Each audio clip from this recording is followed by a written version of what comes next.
परमात्मा की पूर्ण जानकारी नहीं है, उसके लिए ऑप्शन छोड़ रखा है। पवित्र श्रीमद् भगवद गीता अध्याय नंबर 4 के श्लोक नंबर 34 में, पवित्र यजुर्वेद अध्याय नंबर 40 के मंत्र नंबर 10 में, और पवित्र कुरान शरीफ के सूरत फुरकानी 25 आयत नंबर 52 से 59 में यह स्पष्ट कर रखा है कि वेद ज्ञानदाता, गीता ज्ञानदाता और कुरान शरीफ का ज्ञानदाता कह रहा है कि वो अल्लाह अकबर यानी वो पूर्ण परमात्मा तो कोई और है जिसने 6 दिन में सृष्टि रची, 7वां दिन तख्त पर जा बैठे, जो सबका उत्पादक है। उसके विषय में कोई तत्वदर्शी संत से पूछो तो वो ज्ञान जो तत्वदर्शी संत बतावेगा वो ना कुरान में है, ना वेद में है, ना गीता में, ना पवित्र बाइबल में। तो वो है कंप्लीट स्पिरिचुअल नॉलेज जो इनके अंदर नहीं है। तो ये जितने भी हैं ग्रंथ ये इनकम्प्लीट ज्ञान रखते हैं, और इनका ज्ञानदाता भी इनकम्प्लीट गॉड है, कंप्लीट गॉड नहीं है, पूर्ण परमात्मा नहीं है। इतनी सी बात। तो ये जो अब आपको ज्ञान प्राप्त है उस कंप्लीट गॉड के द्वारा दिया हुआ, पूर्ण परमात्मा के द्वारा दिया गया ज्ञान है। आज दास आपको उनका दिया हुआ ज्ञान एज ए टेप रिकॉर्डर सुना रहा है, और उस परमात्मा की कृपा के बिना अन्य इसको समझ नहीं सके। इस दास के समझ में आया।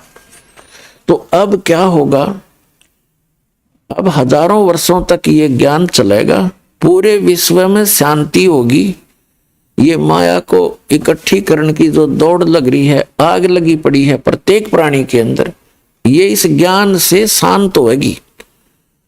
अब पुण्यात्मा, आज जैसे किसी के पास कार है, कोठी है और सैकड़ों हजारों की एकड़ जमीन खरीद कर डाल रखी है, और चाहे वो प्रधानमंत्री बना हुआ है, चाहे सारी पृथ्वी का भी राजा है, और बहुत धन इकट्ठा करके सोने से सबसे भर रखे हैं उन्हें बैंक वगैरह, और कल मृत्यु होगी और परसों गधा बन जाएगा, खा के ये जीवन उसका। तो बिना ज्ञान के गोबर के भूंड की तरह हम गोबर इकट्ठा करते करते मर जाते हैं, पर सब्र नहीं हमारे। तो इस ज्ञान से सब्र होगा, इस ज्ञान से आत्मा हट जाएगी इससे कि क्या कर रहा हूं मैं, करना क्या चाहिए था, कहां डले ढो रहा हूं, ऐसे अनमोल जीवन को बर्बाद कर रहा हूं। तो ये एक बार पूरे विश्व में अब शांति होगी। सभी जल रहे हैं, किसी को सब्र नहीं और कोई सुखी नहीं। अब जैसे आपको बहुत बार बताया है कि दास एक बार गोवा गया हुआ था। गोवा समुद्र के किनारे एक शहर बसा हुआ गोवा, वो प्रांत भी है गोवा। तो वहां क्या देखा, वहां एक सत्संग किया था हमने, और जहां सत्संग स्थल था, सत्संग के बाद घूमने के लिए हम साथ ही समुद्र था, तट समुद्र का, वहां चले गए। वहां क्या देखा, फॉरेनर यानी विदेशी स्त्री पुरुष वहां उसके साथ साथ रेत में अपने बिछा बिछा के बस्तर या कोई वैसे लेटा हुआ था, रेत में लेटे हुए थे, एक अंडरवियर में पैर के, और उनसे बात की। एक आधे भक्त ना हमने तो अंग्रेजी आवा नहीं थी, तो कहते आनंद आ रहा, आनंद यहाँ इनको। तो उसने बताया कि ये कह रहे हमें यहाँ आकर शांति प्राप्त होती है, और वो बता कि वहाँ हमारे बड़े बड़े बिल्डिंग हैं, फैक्ट्रियां चलती हैं, सैकड़ों नौकर, हजारों हमारे नौकर हैं। नमन में बड़ी हंसी आई है, दाता दया तेरी, देखिए रेत में सुख है, फिर वो डले क्यों ढोए तुमने, जहाँ सुख है नहीं आग आग इकट्ठी कर ली। तो जो सुख उनको वहां मिला उन कोठी और बंगला में नहीं है, वहां तो आग लगी पड़ी है। और आग क्यों लगी है उन कोठी बंगलों में? क्योंकि भक्ति नहीं है। तो पुण्यात्माओं, फिर ये बात समझ में आओगी उनके। अभी तो वो वहां छोड़कर यहाँ समुद्र का किनारा आवे सुख प्राप्ति के लिए, और खाक सुख और रेत में के सुख है। 10 मिनट पाछे फिर 2 दिन पीछे फिर उस आग में जलना न जा करके। अगर जब सुख इतना होकर के ही है, सब कुछ त्याग कर एक लंगोट बांध कर सुख है, तो पहले से सीमित हो जाओ तुम, घर पे भी सुख हो जाएगा। तो ये आपको दास ये ज्ञान देना चाहता है कि केवल कबीर साहब परमात्मा ने बताया है, पूर्ण ब्रह्म ने, साईं इतना दीजिए जिसमें कुटुंब समावे, हम भी भूखे ना रहे, अतिथि ना भूखा जाए। ये धन मांगो और भक्ति करो डट के, और फिर आपको जो भी आवश्यकता होगी इस संसार की भौतिक आवश्यकता जो आपकी होगी, भगवान ढेर लगा देगा आपका आगे, अगर आवश्यकता पड़ी तो।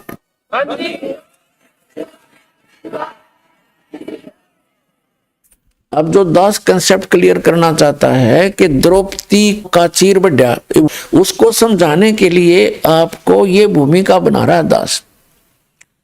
तो क्या होगा कि अब हजारों वर्षों तक ये सत भक्ति, ये यथार्थ भक्ति मंत्र आप जाप करा करोगे, आप चले जाओगे फिर सतलोक में।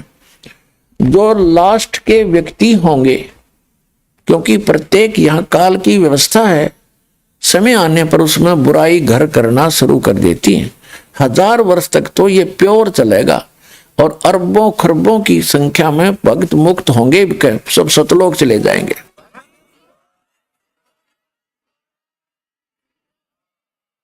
और फिर जो बाद के बचेंगे वो भगत तो होंगे, लेकिन उनमें बुराइयां घर कर जाएंगी, फिर वो पार नहीं हो सकेंगे।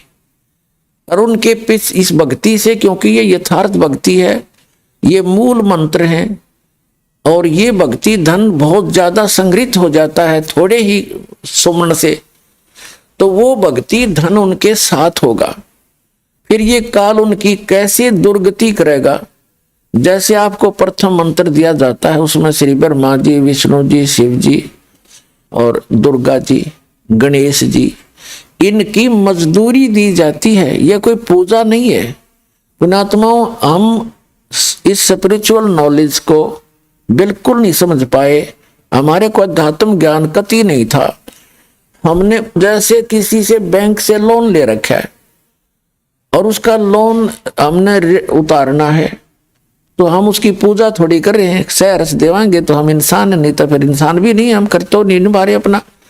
ऐसे ही जैसे हमारा कोई बिजली का टैक्स है और हम बिजली खर्च कर रहे हैं तो उसका बिल भरना ही है। हम जाएंगे वहां, नमस्ते करते हैं, वहां के कैशियर से जो लेता है या अधिकारियों से मिलते हैं, उनको प्रणाम करते हैं, सभ्यता से पेश आते हैं।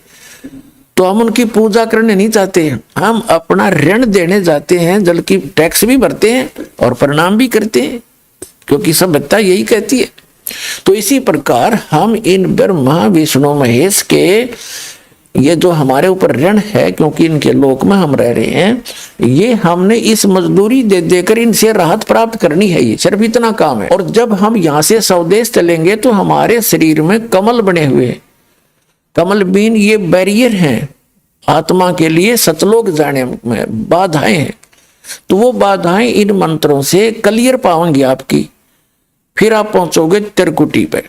हमारे शरीर में कमल हैं, मूल कमल है, जैसे बैकबोन है रीढ़ की हड्डी, इस ये जाकर के लास्ट में गुदा के पास समाप्त होती है, और उस जहां ये एंड होता है इसका अंदर की तरफ, हमारे शरीर के अंदर की तरफ, इसके 2 उंगल ऊपर, लगभग 1 इंच ऊपर, एक कमल की शकल की, कमल के आकार की आंतड़ियां बनी हुई हैं, जैसे कमल के फूल के पत्ते होते, आंतड़ियों की ऐसी निशान से हैं। अब तो भक्ति है नहीं आपकी, तो वो ऐसे चिपके हुए हैं जैसे खाली ब्लेडर होता है। और जब भक्ति शुरू होगी तो उनके अंदर ये मंत्र से हवासी भरी जाएगी और वो अंदर की नसें तन जाएंगी।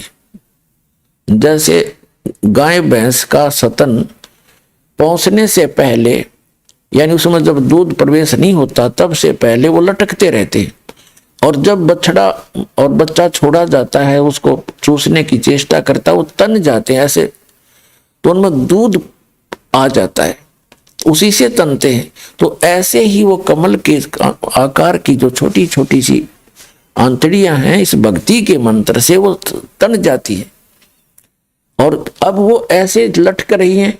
अब वो जब खिल जाएंगी, ऐसे खुल जाएंगी तो अंदर से एक चमक निकलेगी, बिल्कुल सर्च लाइट जैसी, बिल्कुल बारीक सी, और तब वो समझो खिल गई। तो अब हम फिर हमारा वो क्लियर हो गया, समझ लो वो बैरिगेट क्लियर हो गया। हमने किसी कमल में प्रवेश नहीं करना है, क्योंकि ये तो एक रास्ते में आपके मार्ग में ये काल की दुकान है। इनमें जैसे बालक है, माँ बाप ने भेजा जा बेटा खेत में रोटी देकर आ, रास्ते में कोई मेला है, वो कहीं मदारी रीछ न चाह रहा है, कोई गाने गा रहा है, कोई चाट बेच रहा है, कोई खिलौने बेच है, तो वो बच्चा यदि उन खेलों को देखने लग गया तो वो वही खड़ा रह जाएगा और उस काम से वो नहीं पहुंच पाएगा। तो घर वाले गढ़ेंगे उसने, तो भेजा था कहा वहां भूखा मरा, तू यहाँ बकवाद कर रहा। तो इस प्रकार हमने मार्ग में चलते समय उनको नहीं देखना है, अपना जो कर्तव्य है उनका टैक्स क्लियर पाओगा आपका। परमात्मा साथ रहेंगे इस दास के रूप में। जब आप यहां से चलोगे आपका अकाउंट कराता चलेगा।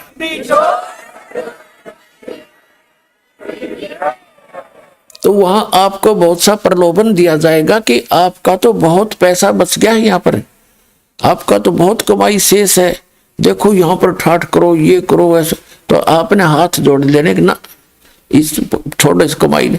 तो वो कमाई फिर वो क्या करेंगे, आपकी सतलोक जाने वाले अकाउंट में डिपॉजिट कर देंगे, अगर आप वहां उसके लोक में प्रवेश नहीं करोगे। ये तो रेस्टोरेंट खोल रखे इन्होंने, आपसे टैक्स लेते हैं, आपकी पूंजी नष्ट करवा देते हैं। जितने भी स्वर्ग हैं ये रेस्टोरेंट है।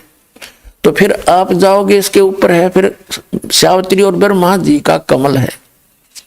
अब जैसे ये चैनल होते हैं ना, टीवी में चैनल होते हैं, वो कार्यक्रम तो कहीं और हो रहा है और हम देख रहे हैं टीवी पे। अब जैसे आजकल बिजनेस भी हो रहा है, इंटरनेट से हो जाता है, ऐसे ही समझो। तो वो कहीं और है मार्केट, लेकिन इंटरनेट से आजकल बिजनेस के भी लेन देन होकर के सौदा बेचा और परचेज हो रहा है, ऐसे ही समझो तुम।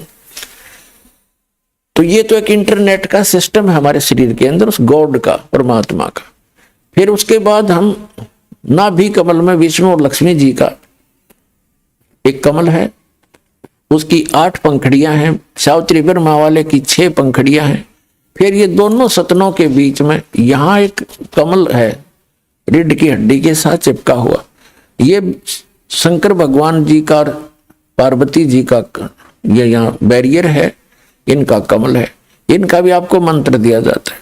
उसके बाद ये कंठ कमल है, ये कंठ है, इसके बैक में ये रीढ़ की हड्डी है, थोड़ा सा बैंड होती है इससे पहले, तो यहाँ ये थोड़ी सी चौड़ी ज्यादा है। तो यहाँ पर वो दुर्गा जी का स्टेशन है, बैरिगेटर है, बैरियर समझो इसको। उसकी 16 पंखड़ियां हैं और शंकर भगवान वाले कमल की 12 पंखड़ियां। इसके बाद फिर आगे जाएंगे, त्रिकुटी पर पहुंच जाएंगे।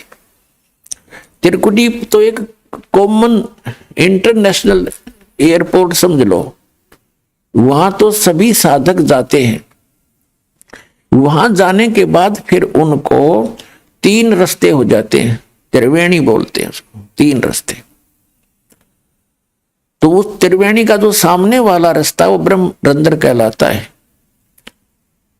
बीच वाला वो किसी से नहीं खुलता, वो केवल इस दास से प्राप्त मंत्र से, जो परमात्मा कबीर जी ने दिया है, उससे ही खुल सकता है, सतनाम से। तो जो सारा कुछ दास जो बताना चाहता आपको कि फिर क्या होगा, जो पार नहीं हुए वो क्या करेंगे, उनके ये मंत्र बच जाएंगे, कमाई उनके साथ होगी, पार वो हुए नहीं। अब जैसे कोई व्यापारी है और पैसा लेकर पैसा कमा लिया उसने और फिर पड़ गया गलत आदत में, तो जितनी कमाई करी थी होटलों पे, बदमाशी में, फिल्म देखने में, ठाठ करने में बर्बाद कर देता है। तो जो भक्त यहाँ रह जाएंगे उन्हीं में से ये काल ऊपर स्ट्रोक करेगा। इसने इस ब्रह्मलोक के अंदर एक ब्रह्मांड में ब्रह्मलोक बना रखे है। ब्रह्मलोक में एक इंद्र, महाइंद्र का लोक है, महाइंद्र, उसको महास्वर्ग बोलते हैं। उससे आगे है फिर नकली सतलोक, नकली अलखलोक, नकली अगमलोक और आगे डुप्लीकेट अकय लोक, अनामी लोक बना रखे। तो इन पुण्यात्माओं को जिन्होंने सतनाम का जाप कर प्राप्त है और वो पार नहीं हुए, और सार नाम भी प्राप्त है, वो पार नहीं हुए, क्योंकि पार तो कोई गलती कर दी उसमें भी रह जाओगे तुम, बेसिक तीनों नाम प्राप्त हो गए। तो उनको फिर जो सार नाम प्राप्त है उनको अकय लोक में, उसमें अगम लोक में रखता है, अगम लोक में। और जो दूसरा सतनाम तक प्राप्त हैं वो अलखलोक और उस सतलोक में उनकी कमाई के आधार से रखता है, यहाँ नकली सतलोक अलखलोक में। और फिर वहाँ से भी उनके फिर पुण्य बच जाते हैं, उनको फिर ये क्या करता है, उन्हीं आत्माओं में से, जैसे ब्रह्मा जी की मृत्यु होगी जब इसके 100 वर्ष पूरे हो जाएंगे, तो दूसरा ब्रह्मा उत्पन्न करके दुर्गा के संयोग से अपने पुत्र रूप में ये उस स्थान पर उसको कोमा में रखता है, उस रजोगुण प्रधान क्षेत्र में। जिन्होंने इस दास के सत्संग बहुत सुन रखे हैं वो आसानी से समझ सकते हैं। आज डिटेल नहीं बताऊंगा, आज दास दूसरे जो उद्देश्य सत्संग का वो अन्य है, उसकी भूमिका बना रहा हूं, तब आपके समझ में आवेगा। नहीं तो आज तक आपने उआबाई सुन रखी है, तत्व ज्ञान किसी से बताया नहीं, सब जो है ना एंड बैंड मार करते, हमारा अंतःकरण खराब कर डाला, हमें विद्वान बना दिया नकली। अब परमात्मा का सच्चा ज्ञान आता है तो 36 मन में पता नहीं कितने ऑब्जेक्शन खड़े हो जाते हैं, ऐसा नहीं वैसा नहीं। और पहले जो आप बकवाद सुन रहे थे उसमें क्या, वो कहाँ से आधार था आपका, वो सारा सच्चा मान रखा आपने। और ये प्रमाण के साथ दिखाता है दास, एक पॉइंट को कंसिडर क्लियर करने के लिए 6 प्रमाण दिखाता हूं, और फिर भी मन बकवाद करता है। तो मन तो ये काल है, इसकी नहीं सुनना, आप परमात्मा की बात पर अमल करना, आपका कल्याण होगा।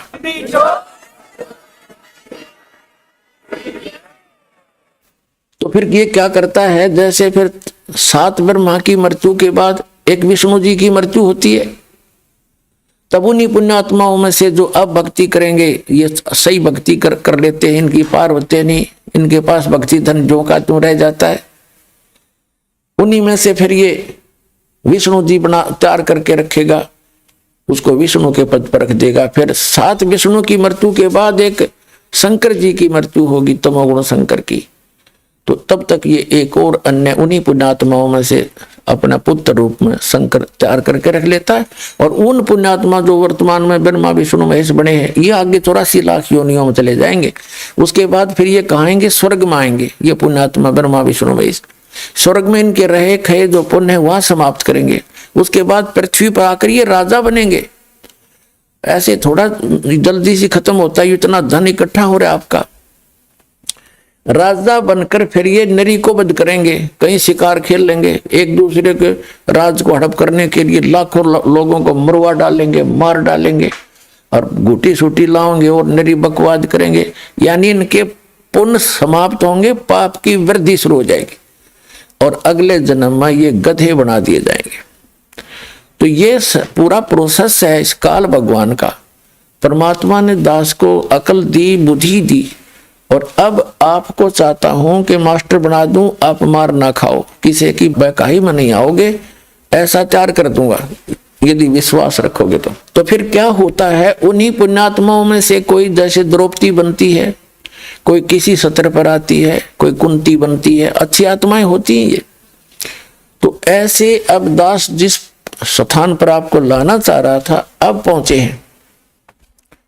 जैसे ये परमात्मा इतना दयालु है, कहते हैं जो जन मेरी शरण है ताका हूं मैं दासे, गेल गेल लाग्या फिरूं जब तक धरती आकाशे। एक बार भी कोई पुण्यात्मा मेरी शरण में आ गया, मेरा बच्चा बेटा या बेटी, कहता उसको मैं फिर छोड़ दूं नहीं, उसके साथ रहूंगा, उसके पीछे पीछे फिरता रहता हूं जब लग धरती आकाश, यानी जब तक ये कयामत आवेगी या प्रलय होएगी जिसमें पृथ्वी का भी नाश हो जाएगा, तब तक मैं उसके साथ रहूंगा और उसको चाहूंगा, कोशिश करूंगा कि निकल जा जल्दी सी। हम कहाँ गलती खाते रहे सतयुग त्रेता द्वापर में, भक्ति सभी करती है आत्मा। ये तो अभी नास्तिकता पनपगी, जैसे पूरा चीन नास्तिक हो गया, रूस नास्तिक हो गया, और अब भारत का नंबर था।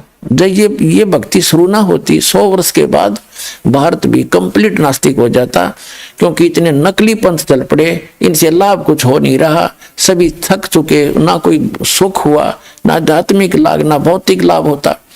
तो अब कुछ दिनों में ये सभी नास्तिक हो जाते, कुछ ना रखा भगवान भगवान में। तो यही कारण था कि जैसे चीन पूरा महात्मा बुद्ध को मानते थे, और उनके पूर्वज जो थे उनके न्यायी बन गए, उनके द्वारा बताई सब क्रियाएं करते थे। उससे कोई उनको तो लाभ हुआ तो नहीं, लेकिन पूर्व जन्म के अपन कर्मी थे उनसे लाभ होता रहा। तो वो ये सोचा करते थे कि हम जो साधना कर रहे हैं उससे लाभ हो रहा है। उसके बाद जो उनके वंशज फिर और आगे आए, वो भक्तिहीन प्राणी थे, साधना वही करते थे जो उनके पूर्वज करते थे, उनको कोई लाभ हुआ नहीं, साधना से होना ही नहीं था, क्योंकि चार्जर ठीक नहीं था, वो मंत्र सही नहीं थे। तो फिर बाद वाला ने न्यों सोच लिया कोई भगवान भगवान नहीं है और ये सब बकवाद बंद करो। तो उन्होंने कंप्लीटली बैन लगा दिया, राम की चर्चा नहीं करनी। तो यही भारत का दशा होती, क्योंकि भारत जो एक यूनिवर्सिटी है अध्यात्म मार्ग की, सदा से ये स्थान ऐसा है। भारत कोई अलग नहीं है विश्व का, विश्व सारा एक ही है, लेकिन ये स्थान विशेष है उस परमात्मा का, जहां वो आते हैं, विशेष भक्ति प्रदान करते हैं। सतयुग त्रेता द्वापर तक हमारे पूर्व जन्म के पुण्य हमारे साथ चलते रहे, क्योंकि जो दास बता रहा आपको, कलयुग के अंदर ये भक्ति होती है, फिर ये ऊपर चले जाते हो, वहां अपने स्वर्ग में महास्वर्ग में पुण्य खत्म करके फिर सतयुग में जन्म लेते हो पुण्यात्माएं। अब सतयुग त्रेता द्वापर तक उनके पुण्य काल बार बार जन्म दे के उनको नष्ट करवा देता है, और वो पहले साधना कर रहे होते हैं शास्त्र विरुद्ध। तो उससे भी उनको ये लगता है कि हम जो ये साधना कर रहे हैं इसी से लाभ हो रहा है, या भूल थी उनकी। अब जैसे पुण्यात्माओं या परमात्मा की वाणी में आया है कि बेसम पिता और द्रोणाचार्य ये कर्ण से बाणों मारे और महाभारत में टटीरी के रखे, वहां घंटा टूट पड़ा रे। अब जैसे एक टटीरी पक्षी थी, वो पिछले जन्म की पुण्यकर्मी प्राणी थी, और परमात्मा पक्षी रूप में भी पुण्यकर्मी प्राणी जो अपने मनुष्य जीवन का जो संस्कार पूरा करके पशु जुनी में भी चली गई थी वह, तो वहां भी उसने पुकारा, उसका कोई पुण्य शेष था तो वहां भी रक्षा करी थी उसकी। अब वो टटेरी ना तो राम न जाने थी, ना कृष्ण ने, और ना ब्रह्मा को, ना विष्णु को, ना उसने कोई मंत्र का पता था। उसने हृदय से पुकार करी, है भगवान मैंने तो यहाँ अपने बच्चे उत्पन्न कर दिए, अंडे। अरे इधर एक टटीरी पक्षी था, उसने अंडे उत्पन्न कर दिए महाभारत के उस मैदान में, कुरुक्षेत्र के मैदान में, जहां महाभारत होना था, युद्ध होना था कौरव पांडवों का। तो उसने अंडे उत्पन्न कर दिए। तो देखा इधर से चारों तरफ से सेना आकर इकट्ठी होने लगी। तब उसने पुकारा, हे भगवान मेरे बच्चों की रक्षा करिए। तो परमात्मा ने इंद्र के हाथी का घंटा टूट गया, 88,000 मन बताते, 88,000 मन का, और वो अंडों के ऊपर आकर टिक गया, बीच में अंडे सुरक्षित। कहते अग्निबाण छूटे, वहां पर ना जाने कितनी जनता मर गई, और कति अग्निबाण वहां चले, नो आग सी लगी थी। 18 अक्षौणी सेना, 11 कौरवों की और 7 पांडवों की, 7 करोड़ अक्षौणी, तो 18 करोड़ सेना कटकर मर गई, लेकिन टटीरी के अंडों को कोई आंच नहीं आई। तो अब कोई नो सोचा कि जो वह भक्ति करे थी, उसने रामकृष्ण का भी ना पता था, हृदय से पुकारा, तो उसका जो पूरा संस्कार था उसको भी वो पूर्ण परमात्मा ही देता है। श्रीमद् भगवत गीता अध्याय नंबर 15 के श्लोक नंबर 16 और 17 में 3 पुरुष हैं।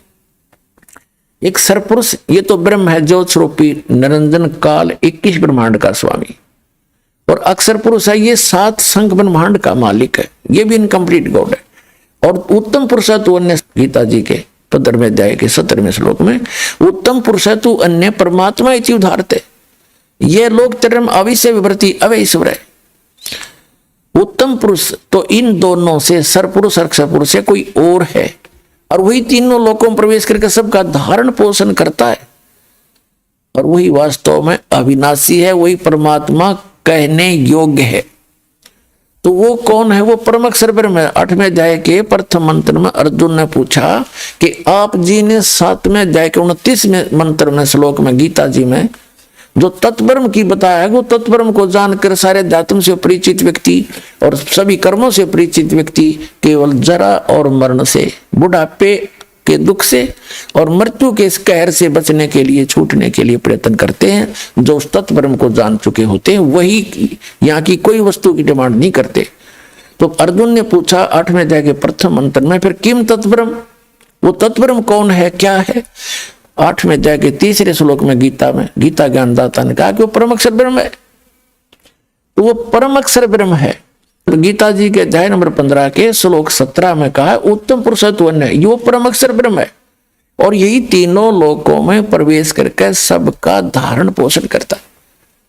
जब भी इन ब्रह्मा विष्णु महेश पर भी आपत्ति आती है, क्योंकि ये भी तो उसी के बच्चे हैं, इसी की साधना करके ये इस पद को प्राप्त है, तो इसका इन अनुवादा किया है कि जो जन मेरी शरण है ताका हूं मैं दास, और गेल गेल लग गया फिर जब तक धरती आकाश। तो पुण्यात्मा जो दास आपको बताना चाहता था कि जैसे आप जी को ये भ्रम था कि मैं छोटी मोटा कोई सुख शांति आपको प्राप्त है, और आप सोच रहे थे मैं माता की पूजा करता हूँ या हनुमान जी की करता हूँ या विष्णु जी की करता हूँ या कोई और किसी संत की शरण में जाकर शास्त्र विरुद्ध साधना प्राप्त हो, और आप सोचते हो मुझे संत से लाभ मिला है, ये आपकी भूल है, अध्यात्म ज्ञानहीनता है। उनसे लाभ हो ही नहीं सकता आपको। अरे ऐसे लाभ डॉक्टर टीरी को मिल गए जो कुछ भी भक्ति ना करे थी। ये बताना चाहता दास कि वो कौन सी भक्ति कर रही थी, वो पूर्व संस्कार से ही मिला उसको। कहते हैं वहां उसके बच्चों की रक्षा करती, और करने वाला वही है, ये याद रखना। कौन है वो? अल्लाह अकबर है। वो अल्लाह बड़ा, अल्लाह अकबर माने बड़ा भगवान, अल्लाह कबीर, यानी हम उसको पूर्ण परमात्मा, परम अक्षर ब्रह्म, उत्तम पुरुषत्व वो कहते हैं। वही सबके काम सारता है, उनके संस्कार वश भी वही आकर के वो पूरे करता है। कहते हैं सोचल छिद्र मैं करूं अपने जन के काज। अब जैसे दास आपको बताना चाहता है कि दुर्योधन और दुशासन को द्रौपदी तीर उतारे, अंधे को पीन दी थी। ये है सुख संवेद जो दास आपको सुनाने जा रहा है, जो परमात्मा से प्राप्त। आदरणीय गरीबदास साहिब जी ने अपना एफिडेविट दिया, बोला अमृतवाणी से सुना रहा, उनकी अमृतवाणी से। ये अंधे को पीन दी थी और बढ़ गए अंत पारे। अब ये द्रौपदी कौन? ये भी उसी की बेटी, उस परम अक्षर ब्रह्म की। उसने कभी इस भक्ति युग में, सतयुग, इस कलयुग के भक्ति युग में जो भक्ति की हुई थी पार हुई नहीं, निर्भाग्य यही रहेगी। और फिर वो ऊंचे ऊंचे लोकों में रही, फिर वहां से। अब जैसे दुर्गा जी ने श्राप दिया था ब्रह्मा जी को, और गायत्री और पोपवती को उन्होंने झूठ बोली थी, तो उसके बाद इस काल ने भी इसको श्राप दिया था कि तू द्रौपदी के रूप में जागी और तेरे 5 पति होंगे।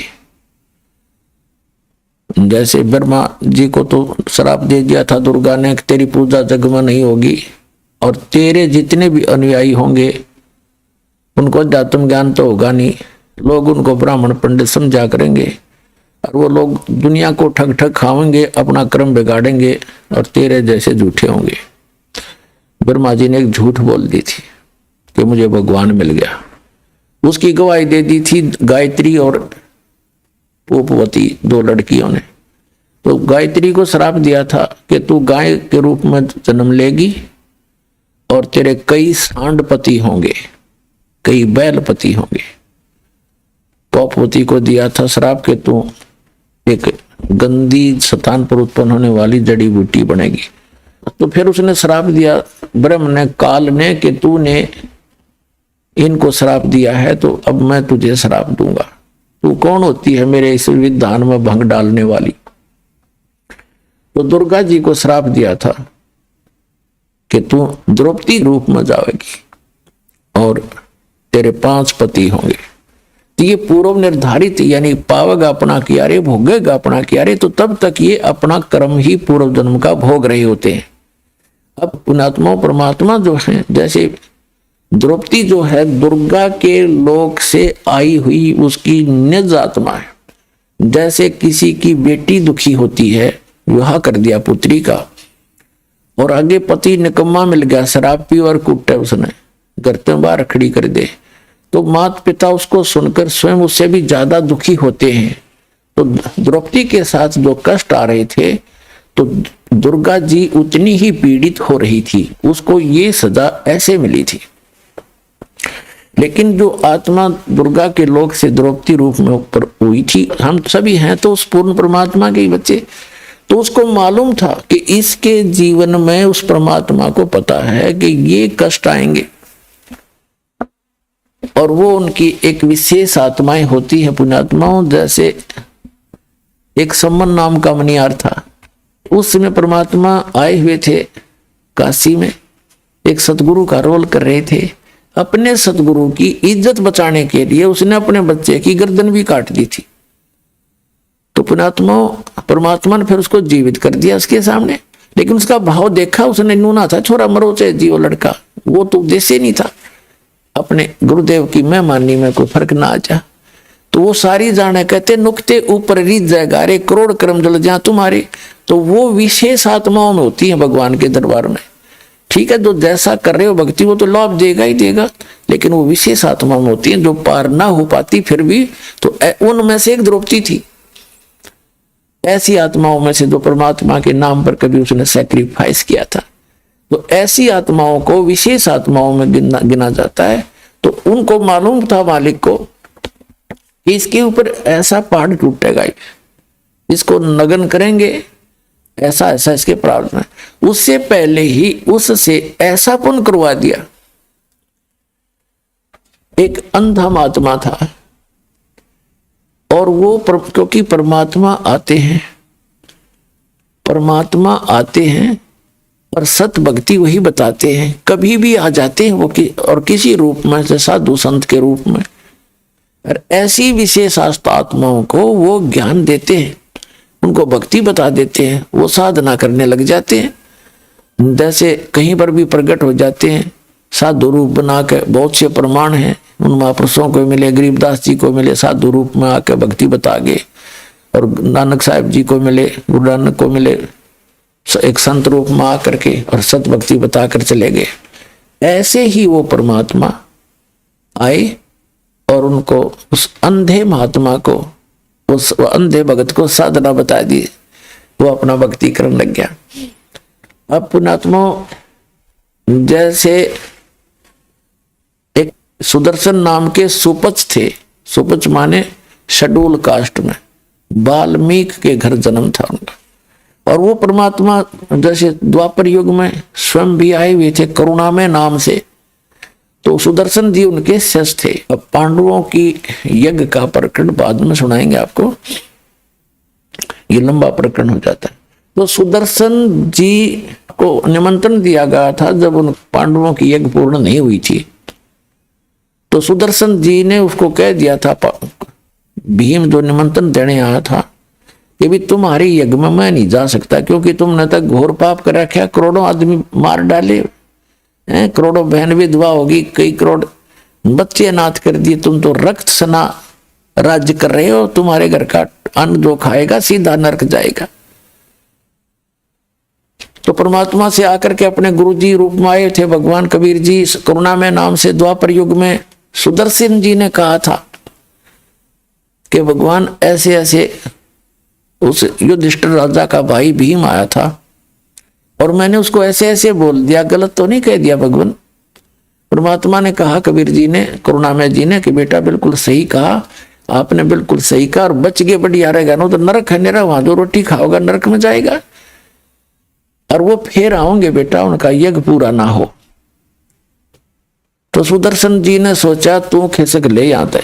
सुदर्शन जी तो चले गए सैर सपट्टे को, अपनी झोपड़ी छोड़ के, और पांडवों ने ताना ही था। कृष्ण जी लाए, फिर उनको दोबारा, अब सुनाऊंगा कथा बाद में, पहले एक आपका कंसेप्ट क्लियर करना चाहता हूं जो दास आपको सुनाने जा रहा है, क्योंकि ये इतना मार्मिक ज्ञान है आपने आज तक सुना ही नहीं, और वो अधूरा ज्ञान आपके अंदर खचाखच भरा हुआ है, इनकम्प्लीट, और वो जब तक निकलेगा नहीं इसे उदाहरण दिए बिना। तो सुदर्शन जी चले गए, उधर से कृष्ण भगवान उन सबको लेकर गए कि तुम चलो और हाथ पैर जोड़ो, सुदर्शन को लाओ, उसी से तुम्हारा कल्याण होगा। सुदर्शन जी तो झोपड़ी छोड़ के वहां स्वयं परमात्मा कबीर जी, सत्य पुरुष, अमर पुरुष, परम अक्षर पुरुष, सुदर्शन रूप बनाकर बैठ गए। तब पांडवों का यज्ञ पूर्ण किया। नाम सुदर्शन का, कहते करे करावे साइया मन में लहर उठा, दादू सरदर जीव की आप बगल हो जा। तो उसको महिमा की भूख नहीं मालिक को, वो तो समृद्ध है। और महिमा बनी सुदर्शन की, काम किया खुद दाता ने। ऐसे ही समझो वो जो अंधा महात्मा था भक्त, वो परमात्मा आते हैं, जैसे कोरोना में रूप में भी आए हुए थे, तो उनसे मिले, उनको ज्ञान दिया, उस भक्ति से वो अपनी भक्ति कर रहा था, सत भक्ति कर रहा था वो अंधा महात्मा।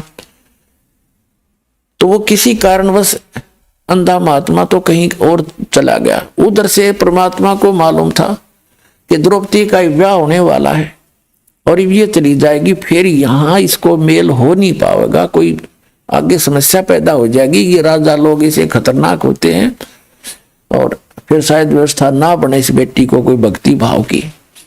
और वो श्री कृष्ण जी को अपना गुरु मान बैठी थी। आगे चल के विवाह होने के बाद उसने श्री कृष्ण जी को अपना गुरु बना लिया। उससे पहले, विवाह से पहले की बात है, तो राजा द्रौपद ने गंगा के किनारे पर, गंगा दरिया के किनारे पर एक लेडीज घाट बना रखा था और वहां उस द्रौपदी हजारों सहेलियों के साथ, सैकड़ों सहेलियों के साथ प्रतिदिन मुंह अंधेरे वक्त से उठकर स्नान करने जाया करते थे। उस क्षेत्र में जेंट्स का जाना अलाउड नहीं था। अब वहां वो महात्मा, अंधे महात्मा का रूप बनाकर स्वयं परमेश्वर वहां चले गए। एक लंगोट था, तन पर बांध रखा था, वो महात्मा ऐसे ही बांधा करता था और वहां आसपास वो वेल नोन था, सभी जानते थे कि त्यागी ब्रागी महात्मा है, लेकिन वो जंगल में अधिक रहता है, जल्दी मनुष्यों के रूबरू बहुत कम होता है। तो वो उस महात्मा का रूप बना के परमात्मा, और उनके गंगा का पर जो घाट बना हुआ था बहनों का नहाने का, उससे डाउन स्ट्रीम में जिधर जल जा रहा था बहता हुआ दरिया का, उससे लगभग 200-300 फुट पर वो स्नान करने लगा दरिया में बढ़कर घाट से बाहर। उनका लंगोट टूट गया, उनका लंगोट जो एक बांध रखा था, कोपीन बोलते, एक लंगोट ही बांधते पर्दे पर, उसको कोपीन कहते हैं। ओनली 6-7 इंच चौड़ी वो एक पट्टी सी होती है और कमर के ऊपर जैसे बेल्ट बांधते हैं ऐसे एक धागा बांध लेते हैं, वो डोर के उसको आगे पीछे लपेट लेते हैं, दैट्स ऑल। तो वो संत, वो लीला देखो, दास अब उसको अंधा महात्मा ही कहेगा क्योंकि मालिक उसका रोल, जैसे हम सुदर्शन को ही महिमा देते हैं तो अब भी उस अंधे महात्मा के ही रोल में मालिक रोल कर रहे थे, ऐसा ही बताएंगे। तो अंधा महात्मा स्नान कर रहा था और उसकी लंगोट टूट गया। पहले तो किनारे पर थोड़ा सा खड़ा था, नहा रहा था, फिर उसने देखा लड़कियां आ रही थी, सुबह का समय था, लड़कियां चलती हैं तो बोलती बतलाती, कोई कोई चर्चा करती हैं, सैकड़ों की संख्या में, तो दूर तक आवाज जा रही थी। महात्मा जी ने सोचा कि आप तो गलत आ गया, मैं तो यहाँ कोई लेडीज घाट दिखे। ऐसी लीला करते हुए वो अंधा आत्मा गहरे पानी में चला गया कि मैं एक लंगोट में हूं और बच्चे आगे हैं, लेडीज हैं, और मुझे शर्म आवेगी बच्चों के सामने। वो इतने पानी में चला गया और वहां अपना स्नान कर रहा है। कुछ देर में क्या हुआ, कैसे मलते मलते उसकी वह लंगोट टूट गया, वह कोपीन भी जल में प्रवाह होगी चली गई। अब वो निवस्त्र हो गया। अब मातु द्रौपदी जब किनारे पर पहुंचे, देखा आसपास एक साधु स्नान कर रहा है, और जो पुण्य आत्मा होती है उनको भक्त दिख जा या कोई साधु रूप में दिख जाओ, भी भक्त ही होता है, भगवान का प्यारा जो मालिक को याद कर रहा होता है। तो उसके लिए उसकी एक विशेष तरफ बनती है।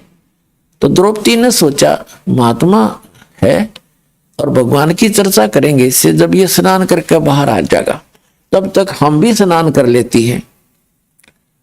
उन्होंने ऐसा सोचकर वो स्नान करने लगी। घंटा आध घंटा उन लड़कियों को लगा, नहाकर कपड़े बदल कर वो खड़ी हुई, देखा महात्मा चला तो नहीं गया, तो उसने क्या देखा कि वो महात्मा ना स्नान कर रहा है और इन दोनों बाजुओं से नीचे तक पानी में गंगा में खड़ा है और हाथ ऐसे मार रहा है जैसे कोई चीज ढूंढ रहा हो।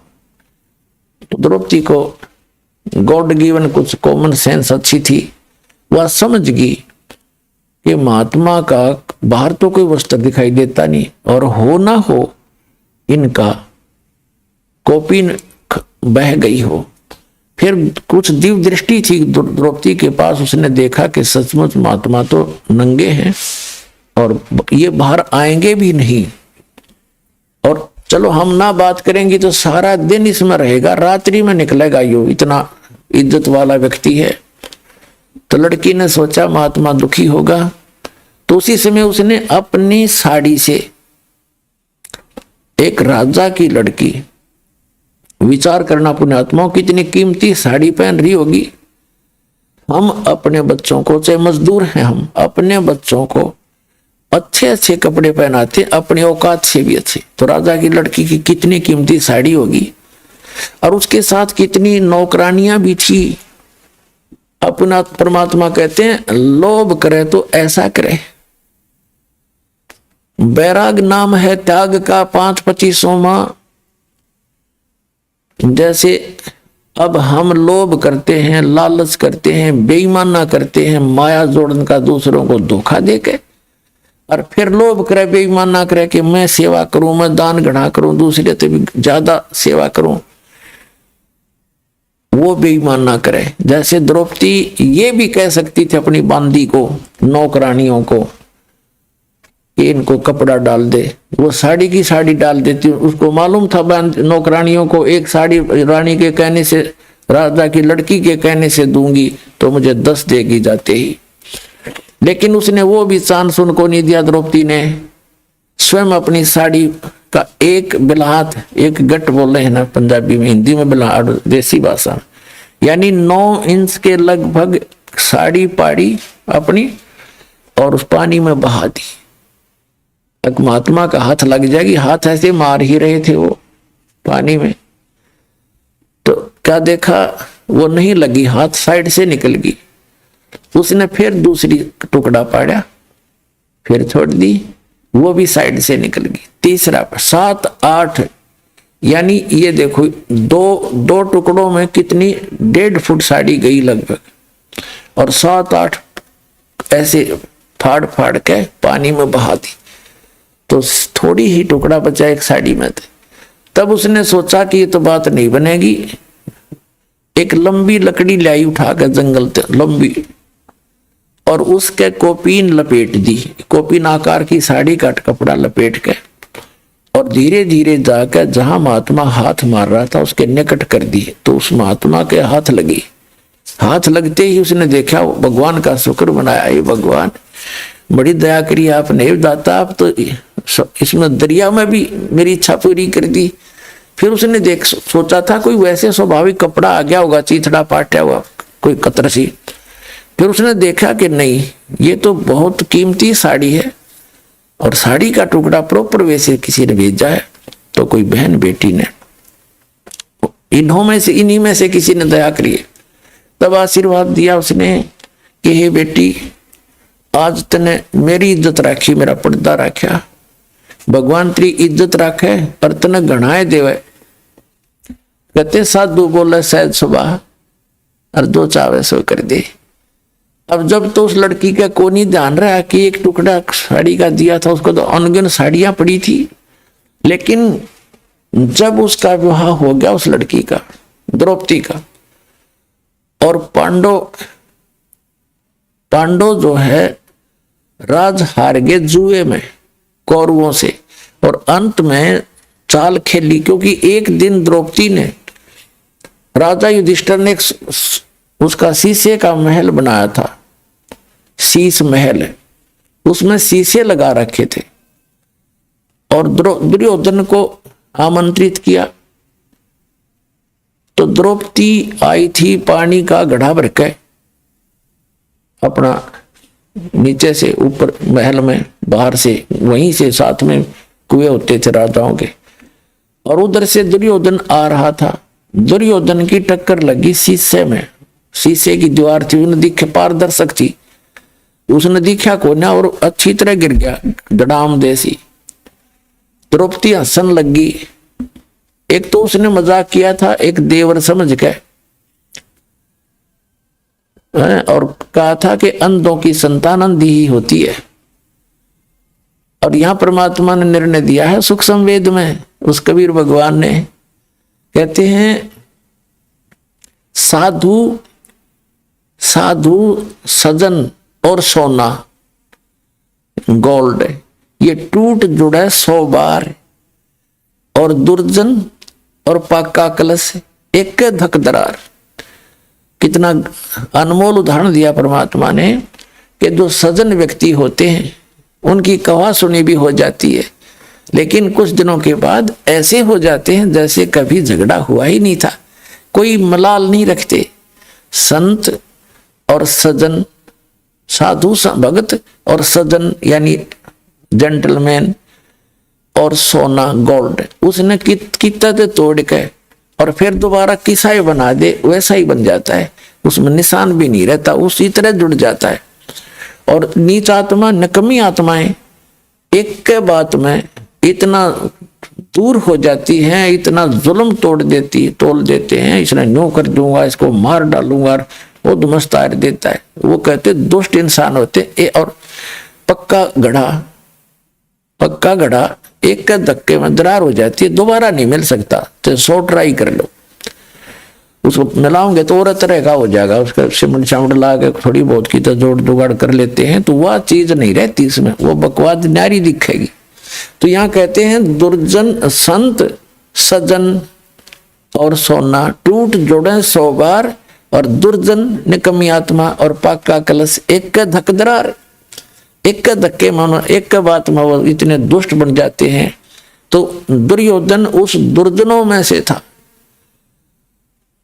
द्रौपदी ने सिंपल सी बात मजाक में कहा था, क्योंकि धृतराष्ट्र अंधा था, धृतराष्ट्र के पुत्र थे दुर्योधन, उसने मजाक में कह दिया कि अंधा अंधे होते हैं, अंधों की संतान अंधी ही होती है। इससे बात का दुख मान गया, अकांड दे टाइम इसकी बेइज्जती करूंगा, दिखाऊंगा इसको झटके। उस दृष्टिकोण से, उस अपनी दुष्टता के आधार से युधिष्ठिर से कहा कि तू द्रौपदी को दाव पर लगा दे, हो सकता तेरा सारा राज ही आ जाए। द्रौपदी देखो इन लोगों की, इनके इतिहास पढ़ा करते हम, ये महाभारत पढ़ने की चीज है। अपनी पत्नी को दाव पर लगा दिया और हम इन तो शिक्षा ग्रहण करना चाहते हैं। दुर्योधन युधिष्ठिर ने अपनी पत्नी यानी द्रौपदी को दाव पर लगा दिया, हार गया। अब वहीं भरी सभा में 500 पांडव बैठे हैं और भीष्म पितामह द्रोणाचार्य और कर्ण, ये 3 ऐसे महापुरुष थे, इनके मुकाबले में वहां कोई इतना योद्धा नहीं था तीनों के। और भीष्म पितामह तो उनका जो दादा था,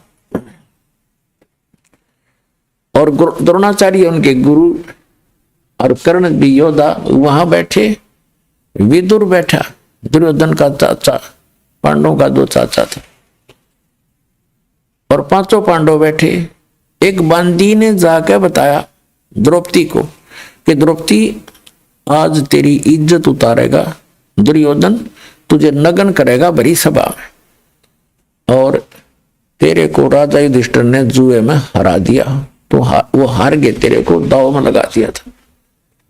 तो द्रौपदी ने पूछा कि सभा में कौन कौन बैठे हैं? कि भीष्म पितामह, द्रोणाचार्य, कर्ण, चाचा विदुर, और साथ में तेरे 500 पति विराजमान है, और 101 वो भाई बैठे हैं, दुर्योधन और भी बैठे। तो द्रौपदी कहने लगी इतनी सभा में ऐसी गलती होती है, वहां इतने आदमी बैठे हों तो कैसे ऐसी बकवास कैसे कर देगा दुर्योधन?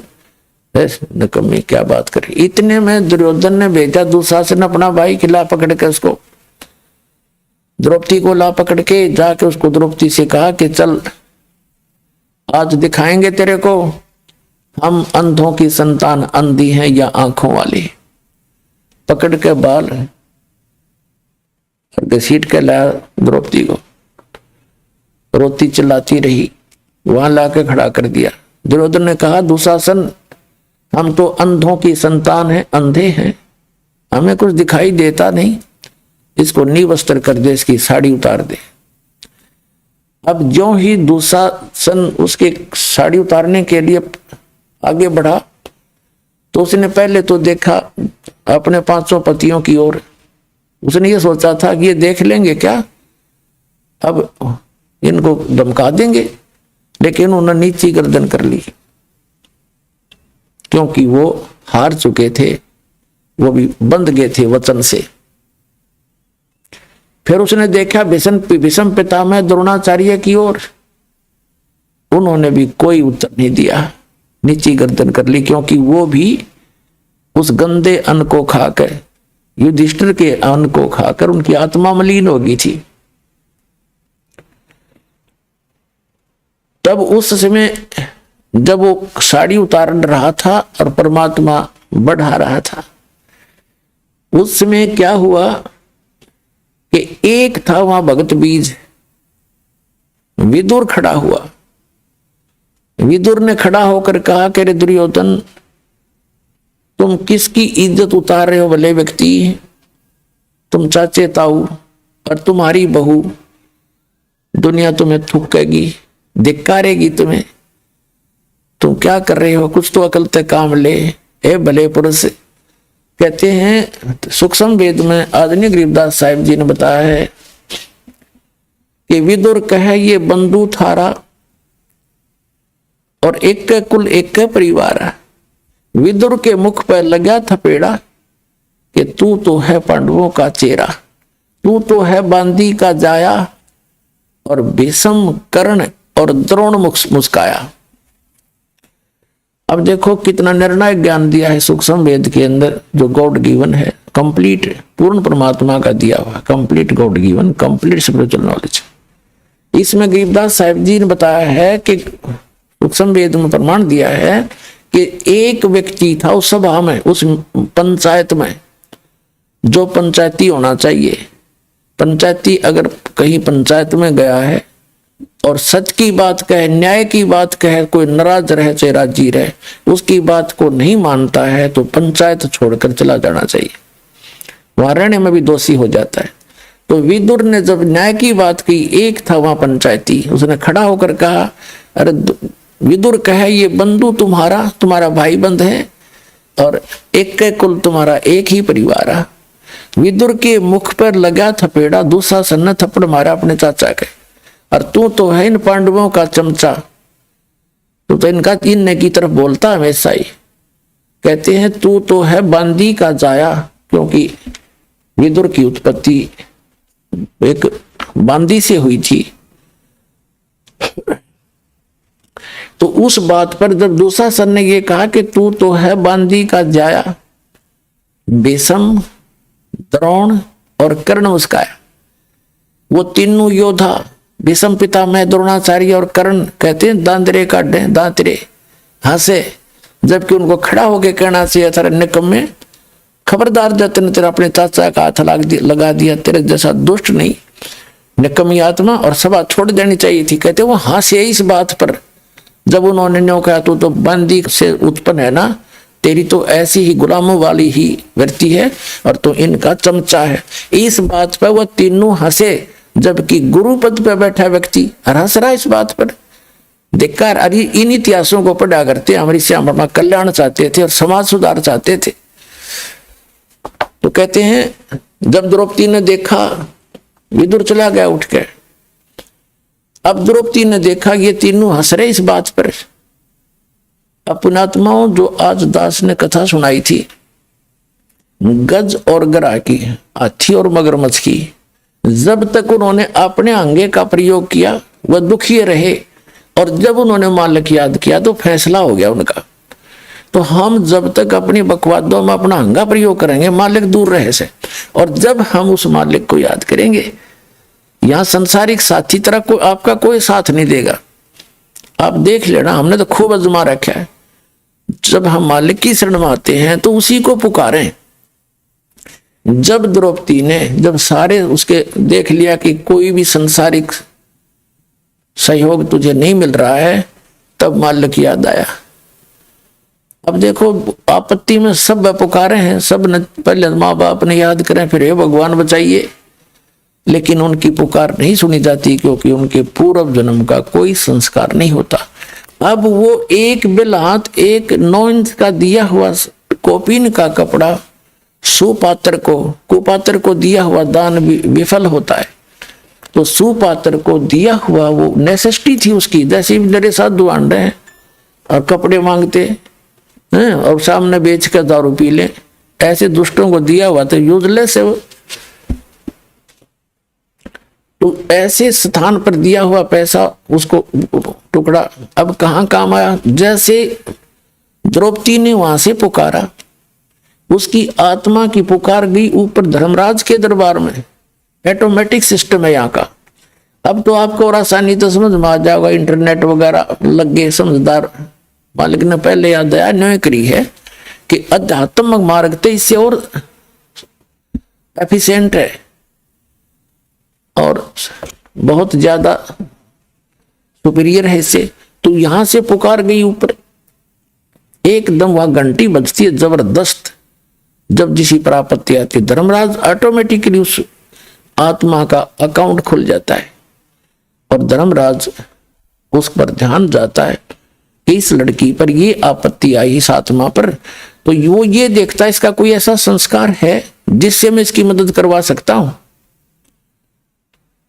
तो उसने क्या देखा कि ये एक अंधे महात्मा को कपड़ा दिया लड़की ने और उसका फिर बेनिफिट देखा उसी में कंप्यूटर में, उसमें देखो इसमें तो कितना ही दिया जा सकता है। तो वहां से रिफ्लेक्ट होकर वो उसकी पुकार कहां आती है,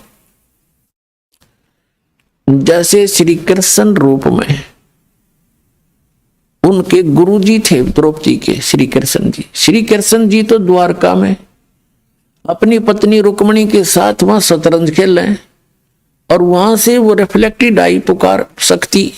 श्री कृष्ण जी पासे डालना चाहा, जैसे शतरंज खेलते हैं ना, पासे होते हैं इनके और उसमें बोलते हैं पासे डाल के, कोई पौ 12, कोई कच्चे 11, पक्के 12, पक्के 18 ऐसे। तो जो ही श्री कृष्ण जी ने पासे डाले, एकदम हाथ उसका ऐसे होगा आशीर्वाद की तरह। आइए अब हम उन श्रद्धालुओं के अनुभव जानते हैं जो जगत गुरु तत्वदर्शी संत रामपाल जी महाराज जी से दीक्षा प्राप्त कर चुके हैं तथा उनके द्वारा बताए गए भक्ति मार्ग पर चल रहे हैं। नमस्कार सर। नमस्ते सर। सर क्या नाम है आपका? मेरा नाम प्रभु सिंह राजपूत। सर कहाँ के रहने वाले हैं आप? मैं सर राजस्थान अलवर डिस्ट्रिक्ट तहसील लक्ष्मणगढ़ गांव घाट खूंटेटा का रहने वाला हूँ। सर संत रामपाल जी महाराज से नाम दीक्षा आपने कब ली? 2014 मार्च को। सर संत रामपाल जी महाराज से नाम दीक्षा लेने से पहले आप क्या भक्ति साधनाएं करते थे?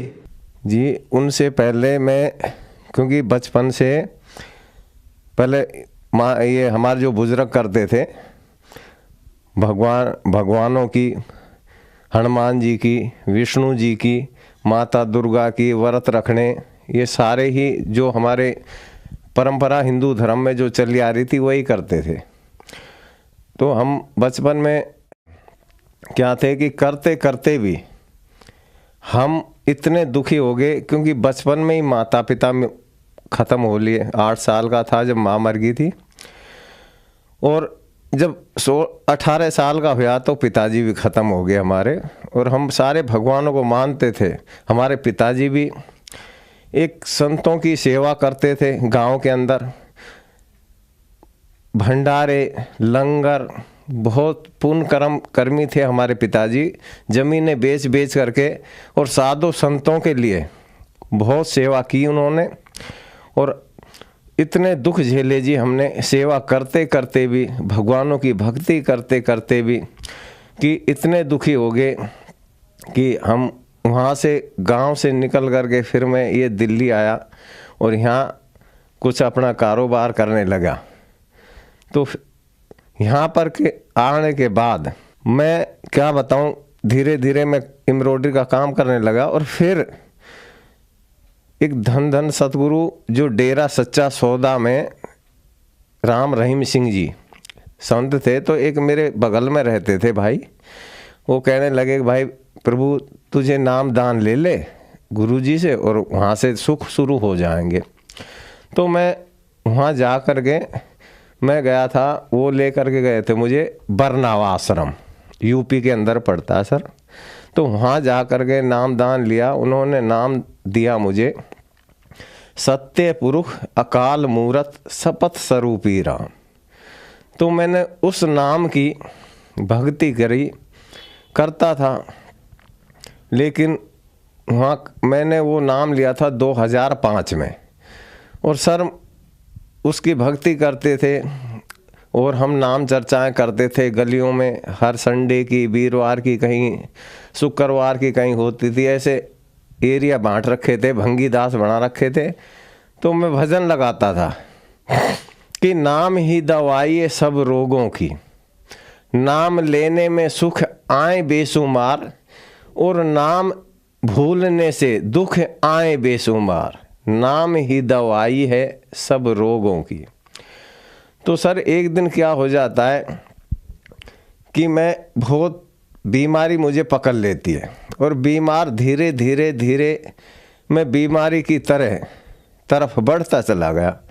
और एक दिन मैं चारपाई में बस पकड़ ली मुझे, और चारपाई में लेटा हुआ, मुंह से खून, नीचे से खून, और मुझे एक तरह टीवी पकड़ गई और मैं पूरा सूख गया। और जब सूख गया, कमज़ोर हो गया, तो ESI का कार्ड बना हुआ था। मैं एक कंपनी में नौकरी करता था, तो वहाँ का कार्ड बना हुआ था। मैं दवाई लाता था और खाता था। तो मैं इतना कमज़ोर हो गया कि चलूँ तो चक्कर, कहीं जा भी नहीं पाता था, और मैं छुट्टी कर कर के बड़ा दुखी हो गया। तो सर मैं दिल्ली में काम करता था, फिर मैंने 2 पैसे कमाए, फिर मैंने धीरे धीरे फैक्ट्री करी, किसी भाई से कर्जा लिया, और मैंने 18 मशीनें लगाई एम्ब्रॉयडरी की। तो जब मशीनें लगा ली तो काम मेरा अच्छा चला और बढ़िया काम शुरू हो गया। तो सीलिंग लगाई। तो जब सीलिंग लगने लगी दिल्ली में, तो उस टाइम में 4.5-5 लाख रुपए के नीचे आया और बहुत बर्बाद हुआ। और उस टाइम मैंने ये सोचा कि हे भगवान, अब मैं क्या करूं। मैं 3-3 लाख 4-4 लाख रुपए महीना काम करता था, फिर भी 1 रुपया नहीं बचता था, किराया भी नहीं दिया जाता था मेरे से, और बड़ा परेशान रहता था। तो करते करते मैंने एक दिन यही सोचा कि हे परमात्मा, क्या करूं मैं, अपने बच्चों को भी जहर दे दूं, मैं भी जहर खा जाऊं, क्योंकि किराया भी नहीं बचता था, ना फैक्ट्री का किराया दिया जा, कर्जे हो गए मेरे ऊपर। और कई बार मैंने ये सोचा था, उस टेंशन में इतना बीमार हुआ कि कई बार अरदास करता था फोटो के आगे, गुरु जी की के आगे, कि हे परमात्मा मुझे उठा ले इससे बढ़िया। तो ये हमारे गुरु जी थे उस टाइम, डेरा सच्चा सौदा वाले राम रहीम सिंह जी, क्योंकि इतना बर्बाद होगा कि मैंने आस ही छोड़ दी। सर आपने बताया कि आप जो साधनाएं करते थे उनसे आपको कोई लाभ नहीं मिला। जब आप 8 साल के थे तो आपकी माताजी की मृत्यु हो गई, और जब आप 18 साल के हुए तो आपके पिताजी की मृत्यु हो गई। इतने कष्ट आपने झेले। जब आप बड़े हुए तो आपने डेरा सच्चा सौदा सिरसा से नाम उपदेश लिया। नाम उपदेश लेते ही आपको टीबी जैसी भयानक बीमारी हो गई, आपके मुंह से खून आने लगा। फिर आपने फैक्ट्री लगाई, आपकी फैक्ट्री भी बर्बाद हो गई। फिर आपने सोचा आखिरकार मर जाना ही बेहतर है, आत्महत्या करने की सोची। तो सर इन सब परेशानियों के बीच आपको संत रामपाल जी महाराज की जानकारी कहाँ से मिली? जी, संत रामपाल जी की महाराज की जानकारी, क्योंकि जब मैं बीमार था, चारपाई पे लेटा रहता था, तो मैं पहले हमारे गुरुजी धन धन सतगुरु का मैं सत्संग देखता था, और सत्संग देखने के बाद फिर मैं आगे चला था साधना चैनल पे। मुझे संत रामपाल जी ये ज्ञान देते थे पहले। तो जब मैंने इनका देखा तो गुरुजी कहने लग रहे कि भाई ये तो सब नकली पंथ हैं और ये काल के पंथ हैं। तो मैंने आज, मालिक मुझे क्षमा करे वो परमात्मा, कि उस टाइम भगत जी मैंने संत रामपाल जी महाराज को बहुत उल्टा सीधा बोलता था सर, बहुत गलत बोला मैं, परमात्मा आज माफ़ करे। मैं जब टीवी देखा तो जब गुरु जी ने कहा कि सारे जितने भी पंथ हैं, जितने भी संत हैं, सब काल के पंथ हैं, तो सर मैंने बहुत उल्टा बोला। मैंने टीवी बंद करके आगे चला दिया। मैंने उस दिन सत्संग नहीं देखा संत रामपाल जी महाराज का। फिर दूसरे दिन सर फिर मैंने वही अपना डेरा सच्चा सौदा गुरु जी का सत्संग देखा, राम रहीम सिंह जी का। फिर मैंने मुझे ये गुरु तो ये तो निंदा करते हैं। मैंने दूसरे दिन फिर टीवी देखा, फिर मैंने आगे टीवी चला दिया। फिर मैंने सत्संग नहीं देखा संत रामपाल जी महाराज का। फिर तीसरे दिन फिर मैंने डेरा सच्चा सौदे वाले का सत्संग देखा अपने गुरु जी का। फिर मैंने आगे जब टीवी चलाया तो फिर संत रामपाल जी महाराज ने वेद उठा रखे थे, वेद। और वेद में लिखा हुआ कि कबीर देव मुर्दों को भी जिंदा कर देते हैं। तो वही चीज़ मैंने जब अपनी आँखों से पढ़ा कि कबीर देव भगवान परमात्मा, तो संत रामपाल जी कह रहे कि कबीर देव मुर्दों को भी जिंदा कर देते हैं। तो मैंने एकदम माइंड में आई कबीर देव भगवान कैसे हो सकते हैं, जब गुरुजी ने कहा रामपाल जी महाराज ने कि मुर्दों को भी जिंदा किया उन्होंने। कमाल कमाली को लोगों ने कहा कमाल होगा, कमाल। वो मुर्दा बच्चा जिंदा करा तो लोगों ने कहा कमाल कर दिया, कमाल कर दिया। तो उस बच्चे का नाम कमाल धरा। और लड़की जिंदी करी, उसका लोगों ने कहा कमाल कर दिया, उस बच्ची का नाम कमाली धरा। तो सर वो मेरे वो कुंडा मुझे बड़ा अच्छा लगा। और वो प्रमाण देखा मैंने वेद के अंदर कि वाकई में कबीर देव भगवान है। तो जब परमात्मा संत रामपाल जी ने कहा कि भाई वो जब मुर्दों को जिंदा करता है वही तो भगवान है, क्योंकि फिर मेरे भी एकदम दिमाग में आया कि बिल्कुल सही बात है कि हम कहते हैं कि ओम जय जगदीश हरे, प्रभु जय जगदीश हरे, भक्त जनों के संकट क्षण में दूर करे। कि अब मुझे संत मिले, ये हैं वाकई में, ये कोई बहुत बड़े संत हैं। तो सर मुझे पूरी रात नींद नहीं आई, और नींद नहीं आई पूरी रात। और 4 बजे तो मैं नहा करके और नई दिल्ली कैंट स्टेशन पे जा करके, और मैं एड्रेस लिख लिया था जो पट्टी आ रही थी उसमें कि बरवाड़ा आश्रम हिसार। तो क्योंकि हिसार का तो मुझे पता था, हम जाते थे धन सतगुरु के सिरसा, तो हिसार बीच में आता था। तो वहाँ मैं अपने टिकट ली और सीधा अपने 2 बजे में पहुँचा पैसेंजर ट्रेन से। और जा कर के मैं आश्रम में गया, और वहाँ जा कर के मैंने देखा अंदर जाके, तो भक्तों ने मेरे सामने वो दे दिया। वो एक पर्चा था कि भगत जी नामदान जब मिलेगा पहले आप ये नियम देख लेना, ये नियम कर सकते हो तो यहाँ से भक्ति लेना, नहीं तो आप जा सकते हो। तो मैंने वो जब पर्चा पढ़ा तो मैंने देखा वाकई में ये नियम तो धन सतगुरु में भी देते थे, तो नियम तो हम मानते थे। लेकिन वहाँ से मेरी आदत नहीं छूटी, बीड़ी पीता था सिर्फ, बाकी तो मेरे में कोई ऐब नहीं था, सिर्फ बीड़ी जरूर पीता था और भजन गाता था मैं। तो वहाँ से जब मैंने वो पर्चा लिया, मुझे जी मैं छोड़ दूँगा क्योंकि मैं तो बीमार हूँ, चक्कर आते ही चलता हूँ, उल्टी खून की आती थी, शरीर से नीचे से खून, और इतना पतला होगा दुबला बहुत ज़्यादा। तो वहाँ जा कर के मैंने जब नाम दान लिया, तो जब देवताओं के ब्रह्मा विष्णु महेश दुर्गा गणेश 5 मंत्र ये इनके भगवानों के, और परमात्मा ने जो मंत्र दिए मुझे 7 मंत्र, मेरी आत्मा गदगद होगी सर उस दिन। मैंने उसी टाइम ठान लिया कि वाकई में आज मैं सही मार्ग पे आया हूँ। तो जब मैं गुरुजी के शरण में गया तो गुरुजी ने आशीर्वाद जब दिया मुझे, ऐसे हाथ रखा संत रामपाल जी महाराज। कभी धन सतगुरु के कभी हाथ हमारे ऊपर ऐसे नहीं रखे गया, सिर्फ दूर से ही ऐसे जोड़ते थे। लेकिन जब गुरुजी संत रामपाल जी महाराज ने ऐसे आशीर्वाद दिया तो कोई मेरे अंदर से काली परछाई निकल के गई और शरीर एकदम हल्का हो गया। मैं उसी टाइम समझ गया कि वाकई में आज सही मार्ग पकड़ गया।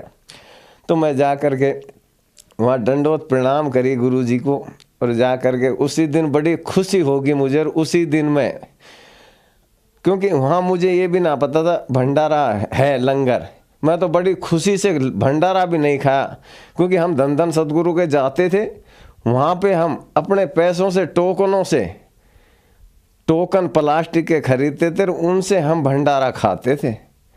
और यहाँ उस दिन तो मैंने खाया नहीं, लेकिन दोबारा फिर मैं गया 1 महीने बाद, तो वहाँ जब मैंने देखा वहाँ का आराम से घूम के, तो मैंने देखा खीर मिली मुझे, परमात्मा वो मौज कराई। खाने का जो घर में नहीं मिलता वो मालिक खिलाते हैं, और मैं वो देख कर के और खुश हुआ कि वो वाकई में अब बहुत बढ़िया जगह आया हूँ, क्योंकि संत कभी पैसा नहीं इकट्ठा करते रहे, वो तो बच्चों को खिलाते हैं। वो महान संत हैं जो अपने बच्चों के लिए खिलाते हैं, इस संसार में ज्ञान देने के लिए आते हैं वो संत। सर, संत रामपाल जी महाराज से नाम दीक्षा लेने के बाद श्रद्धालुओं को कुछ ना कुछ लाभ जरूर होते हैं, क्या आपको भी कोई लाभ प्राप्त हुए? हाँ जी, लाभ प्राप्त हुए, क्योंकि लाभ मुझे सबसे पहला लाभ तो मुझे मिला कि ग्रंथों से ज्ञान। सबसे बड़ा लाभ तो मुझे ये मिला कि मेरी आत्मा गदगद हुई, प्रमाण सहित मुझे ज्ञान मिला, प्रमाणों सहित मंत्र मिले मुझे। क्योंकि गीता जी में कहा है कि ओम तत् सत, ओम तत् सत, ये मंत्र हमारे गीता जी में लिखे हुए हैं कि कोई तत्वदर्शी संत बताएगा इन मंत्रों के बारे में। मैं जब संत रामपाल जी महाराज से नाम दीक्षा लेकर के आया घर, तो मैं रात को सो रहा था, तो संत रामपाल जी महाराज मेरी बगल में बैठे हुए हैं और मेरा ऑपरेशन कर रहे हैं ऐसे। तो ऑपरेशन करके और अपने हाथ में कुछ गंध निकाल करके मुझसे कह रहे हैं कि बेटा तू तो काल के मुख में था, जा अब तुझे उम्र और दी और भक्ति कर डट के। तो मैं खड़ा हुआ एकदम और मैंने लाइट जोड़ी और अपने भक्तमती को कहा कि हाँ गुरुजी थे क्या? कहने लगे सपना आया होगा। ठीक है, हो सकता है सपना आया होगा, मुझे गुरुजी मेरा ऑपरेशन करके गए, ठीक है मुझे सपना आया होगा। तो सर उस दिन से मैंने दवाइयाँ भी खाना बंद कर दी और धीरे धीरे धीरे आज आपके सामने खड़ा है दास, कोई बीमारी ना कोई रोग ना, ठीक हुआ मैं। क्योंकि मुझे तो परमात्मा मिल गए जो मुर्दों को जिंदा करते हैं। फिर मुझे बड़ी खुशी हुई और मैं जब दोबारा गया आश्रम में, तो मैंने वहाँ का माहौल देखा, बहुत अच्छा माहौल, सब प्यार से बोलते हैं। तो वहाँ मैंने आते वक्त जब वहाँ से आया तो मैंने वहाँ से किताबें ली, ज्ञान गंगा, और 20, 22, 25 किताबें लेकर आया था मैं शुरू में, और बड़ा खुशी था, बैग ले गया था उसमें भर के लाया। और मैंने धन धन सतगुरु वालों के जो बेचारे 4 पाइयों में जो पड़े थे, जो कोई दुखी था बीमार था, उनके घर पहुंचा के बड़ी खुशी से कि भाई फलाना है उसके घर दिया हूँ। मुझे वे जैसे मैं भी ठीक हुआ भाई ऐसे वो भी होंगे। तो मैं उनके जब घर दे के आने लगा धन धन सतगुरु वालों के, वो मेरे घर कम से कम बलोक भंगी दास 25 मेमरी इकट्ठे होके आ गए, 8-10 बंदे, और आगे और मेरे से कहने लगे कि प्रभु भाई पहले तो ये बता कि हमारे गुरुजी में क्या कमी थी, तू रामपाल की शरण में क्यों पहुंच गया, हमारे गुरुजी में क्या कमी थी। मैंने पानी दिया, भाई पानी पियो, कहने लगे नहीं पानी वानी हम पी के आए, पहले तो ये बता कि तू रामपाल की शरण में क्यों पहुंच गया, हमारे गुरुजी में क्या कमी आई, क्या बात थी। तो मैंने कहा भाई जब मैं गुरमित राम रहीम सिंह जी डेरा सच्चा सौदा वालों की शरण में था, तो उस टाइम मेरे ऊपर आफतें दुख इतने आए कि फैक्ट्री भी बर्बाद हुई, पैसे से दुखी मोहताज, और ना वेदों से ज्ञान था और ना ही मुझे सच्ची भक्ति मिली। क्योंकि मुझे ज्ञान मिला संत रामपाल जी महाराज की शरण में, क्योंकि मुझे मंत्र मिले ओरिजिनल गीता में लिखे हुए। तो एक पंडित जी थे, वो भी धन धन सतगुरु के शिष्य थे, कहने लगे, एक दूसरा भाई कहने लगा कि ये पंडित है, ये मंदिर में घंटे बजाता है, इसका गीता घर में पड़ी है। मुकी भाई तो फिर इसने पढ़ी ना है गीता, मुकी घर में तो पढ़ी होगी लेकिन इसने पढ़ी नहीं। तो उन्होंने आखिर उन्होंने सोचा कि भाई ये तो दृढ़ ही कुछ होगा, ये तो एकदम बदल गया। 20-25 दिन में ये तो अलग ही प्रभाव पड़ गया इस पे।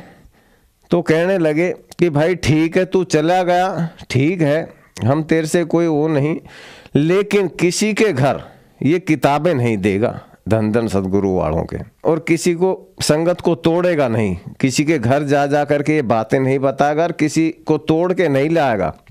मैंने कहा भाई कोई किसी को नहीं तोड़ता, क्योंकि ये तो ज्ञान है, ज्ञान से अपने आप आएगा।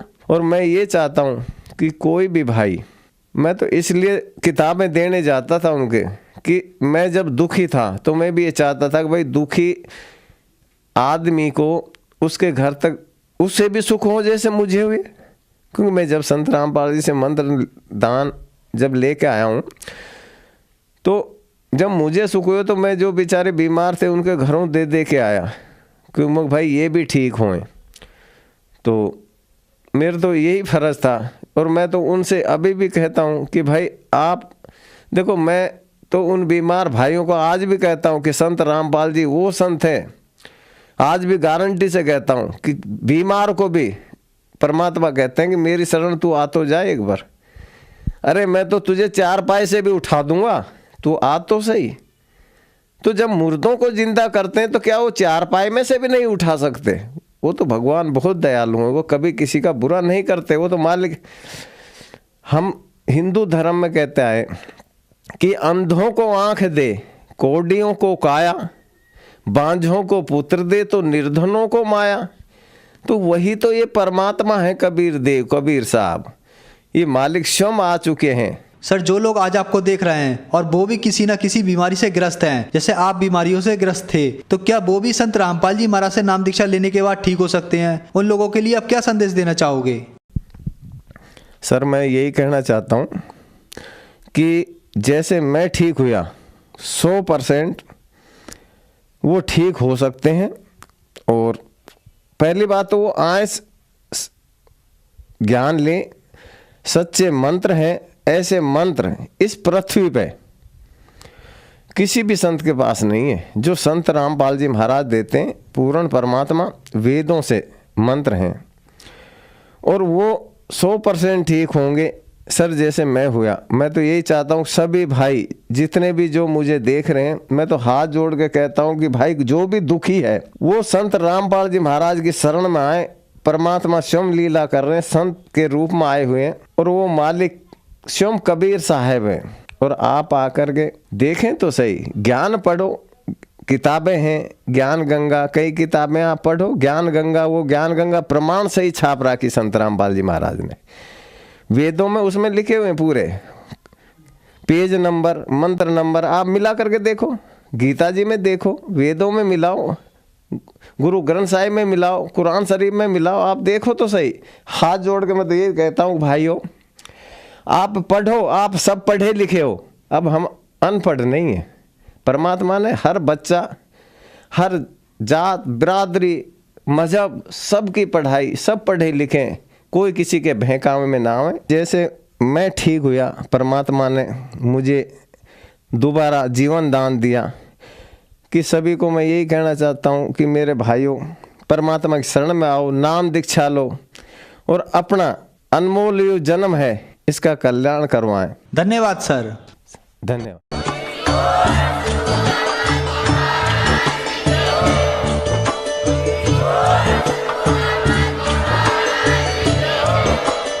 आप सुन रहे थे जगत गुरु तत्वदर्शी संत रामपाल जी महाराज जी के मंगल प्रवचन। अधिक जानकारी के लिए विजिट कीजिए हमारी वेबसाइट www.jagatguru.org।